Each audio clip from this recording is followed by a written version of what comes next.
Alright, hello everybody. Welcome. Today we're going to be playing my new game, Quiet Helix. My name is Christopher J. Teuton, and I made this game for Tom Hall's Toy Box Game Jam 2023. So we're just going to go ahead and get started. I'm going to click Run Game right here, and then I'm going to click Play. And I think I turned the music off, so I'm going to turn that back on. Alright. So this is the intro area. You can see a little welcome message from me here, and then here's our mission. We have to retrieve all the genetic vials, we have to rescue any living subjects, find and destroy the leader, and return here for extraction. The full plot is it's a little bit Metal Gear Solid-y. You are Agent Casey Quiet of the Office of Unbordered Nations, and you've been sent to the Helix base, which is an unregistered base in the Arctic Circle, much like Shadow Moses was. And somebody named Leader Bank, who is a former member of the United States military, is performing weird, unknown genetic tests here. And your job is to collect evidence of it and to stop it.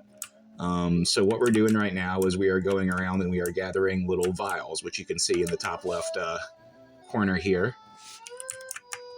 And so a couple of things about this game and the features. So obviously, most of the time you're just kind of walking around and picking stuff up. If you move on the ice, you slide and you build up momentum, whereas you can just kind of walk a normal speed. Kind of see a difference when we go like here to there. Ew, a little spin. And then you can also roll. I don't recommend rolling. It can and will break the game if you do it in the wrong places, especially if you roll on ice. This game has a timer function which shows up when you die or at the end of it, and if you're going for like a speed run, you can kind of maximize your speed by knowing when to and not to roll, but you have to be really careful because it will, you'll clip out of the walls, and then you won't be able to get back in, and you'll have to restart the game and do all your progress over. Oh, some little text here. I stumbled on a letter. Bank betrayed us. I don't know why. Am I the only one left? So it seems like the majority of the scientists or subjects, hard to kind of tell from their exploded corpse, but looks like most of the people are dead. Let's see what this note says. Subject 3 deceased, Subject 4 deceased, Subject 5 is stable, and Subject 6 is deceased, and they need more people. So maybe there's a Subject 5 out there that's still alive that we can find. Obviously, these pink things that I'm avoiding are cameras. That's the spotlight coming out of the cameras. Here's a note here, probably from one of the former scientists. And then these white and yellow things, I'm going to touch one really fast so you see. That's an electric fence. If you touch it, it will start to take your health down pretty rapidly. You can climb over them and you won't die, but you will lose a substantial amount of health, so it's better to avoid them if possible. And then these circles here that you can see me kind of going off, those are landmines. We definitely don't want to land on a landmine because that'll take away a significant portion of our health.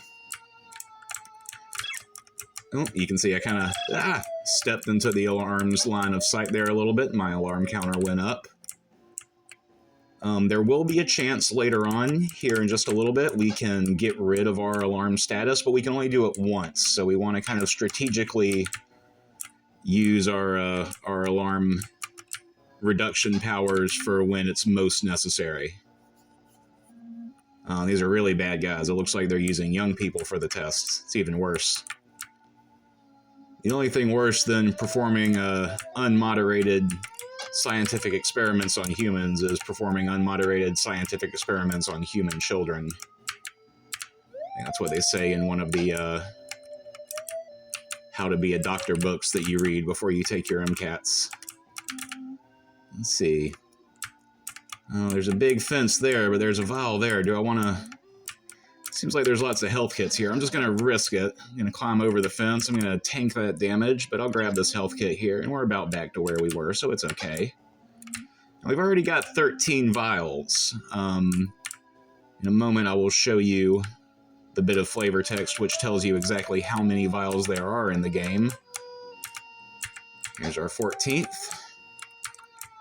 And grab that other health thing there. So your health does max out at 100, but if you have, say, 99 health and you pick up a health kit, health kits give you 13 health points, and it will do that even if you have 99. So if you get a health kit that at 99, you will end up with 112, and see, I had 98, so I ended up with 111. And I picked up an ID card off that corpse there. That ID card is going to help. Oh, but look what's up there in the top. See, that ID card will help us get into there. But behind this building is our last vial. Now, you might not know that. Oh, I hit the landmine. Gotta be careful. Oh, I hit another landmine. I was doing so good, and then I got distracted because I got the last one. All right, so I'm going to pop in here real fast. It's kind of hard to see because of the black bars I put behind the text, but there was a health kit there. Those black bars were a very last-minute addition to the game, suggested by Tom Hall, the creator of the Game Jam and former Doom developer. He said he was having fun, but it would be really nice to be able to read these texts a little bit better because originally there was no background, and that's fair. So as you see, this is our alarm status area. If we read this sign right here, it'll tell us it works once per day. So we just walk over here to the alarm switch, flip it to blue, and now we have 0 alarm. Grab that health kit. And this tells us how many vials we were looking for. So there was 44 in use. That was obviously for the subjects, and then 15 on ice, which is what we found outside in the ice. We have all 15 now, so that's great. That's the first part of our mission done. Now we need to see if anybody's alive. And it looks like most of the people in here are dead, but somebody looks like they're chained up on the wall here. What's going on there? Oh no, you found me. Leader Bank is escaping. Take my keycard. It's too late for me. Use that keycard. Stop Leader Bank. All right, so now we have a keycard, and we found the last living person, but they're not going to live long enough to make it out. So we're just going to leave them to their death there. It's fine. And we're going to take that keycard, and I'll show you where to use it, because we're going to go find the leader, and we're going to take him out. Now the music has kind of reached a more dramatic chiptune. There's a letter. It's a blue letter. I see you, Agent Quiet. Oh, it's a letter from us. He's seems to be threatening us that we're not going to leave here alive. Well. Oh shit, he might be right. Look at this room. So this is kind of the quote-unquote boss room of the game. It's a lot of navigating around landmines and a lot of making sure that you don't... Oh, like that right there.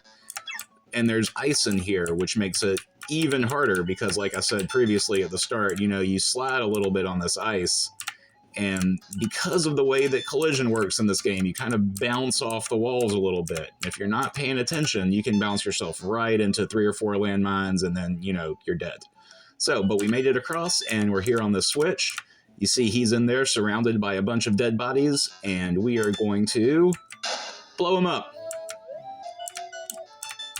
So now that we've blown him up, that is the 3rd of our 3 tasks complete. We have all the vials, we found the 1 remaining living person, and we destroyed the leader. So now all we have to do is make it back to our extraction site.